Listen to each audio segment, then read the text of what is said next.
Kaya magbibriefing kasi kabisado nila yung daanan natin. Makinig po tayo. Good morning. Good morning sa ating lahat. So, good morning mga boss. Welcome natin yung mga bago. Yung mga bago. Hindi ko pa alam. No? Pilimon? Boss! Boss Mon! Welcome! At saka yung mga mga hindi ko, pasensya na. Ano? Hindi matras ko Sandali. Hindi naglalak yan eh. Naglalag kasi naka ayan ang pedal mo. Iwan ka daw! Safety tips ba? Ulit, sige na. Boss, makinig po tayo. Tangali na tayo. Kasi good morning sa ating lahat. God bless. Sa road tayo ngayon, di ba? So, isa lang yung kung ko sa inyo. So, yung rides natin ngayon, nandito tayo sa road. So, kailangan doble ingat tayo kasi daming mga sasakyan. Ang pupuntahan natin una, diyan lang sa may Camel. Siguro galing dito, siguro mga 4 na kilometro na yan. Saka doon sa Camel hanggang Suso, papunta tayong Suso, siguro abot siguro ng 12 or ganyan siguro 12 kilometers yan.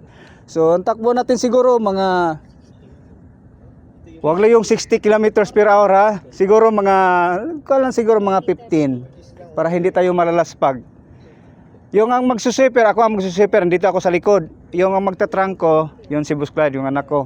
So, ganun na lang. Kasi nandun tayo hindi tayo mag-overtaken. Kailangan sunod-sunod tayo. Huwag tayong overtake sa iba kasi yung iwasan natin yung sasakyan, lalo na yung mga kasama natin na hindi tayo madisgrasya sa kanila o sa atin. Kasi ang natin dito para sa health natin to di ba?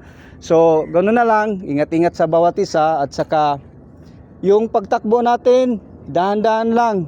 Isa-isa lang tayo sa gilid. Always lang tayo sa right. Pag may gustong may gusto na tumakbo ng malakas, sige takbo, mauna ka kung pwede. Basta ang one line lang, sa right side lang tayo. Doon tayo sa may service road naman tayo dadaan.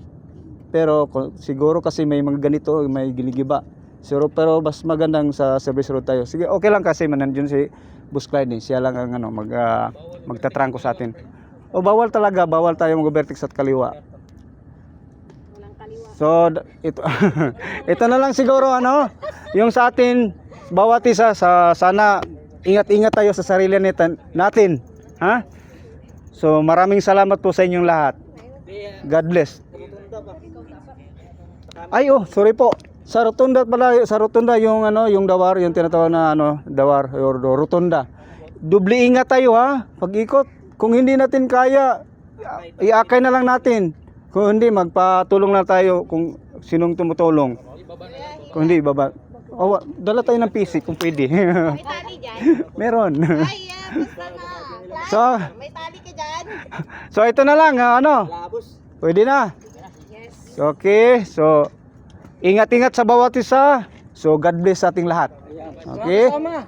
Dagdagan lang natin Huwag basta kayo tawid ng tawid sa kalsada ha. Maghintay kayo sa sweeper natin at Ako nang pag sinabing huwag kayo tatawid dito, highway to ha. Alalay lang, ingat tayo laging safety lang. At pag nakasunod kayo, walang overtake. Sundan nyo lang kung sino yung nakasunod sa inyo. Para hindi bawal yung double ganon. Hindi katulad sa PU o kailangan single file lang. Ha? Sige. Okay na. Boss! Keep distance. Pag-try mo na. 1 meter, 1.5. Sige, pag-try mo na.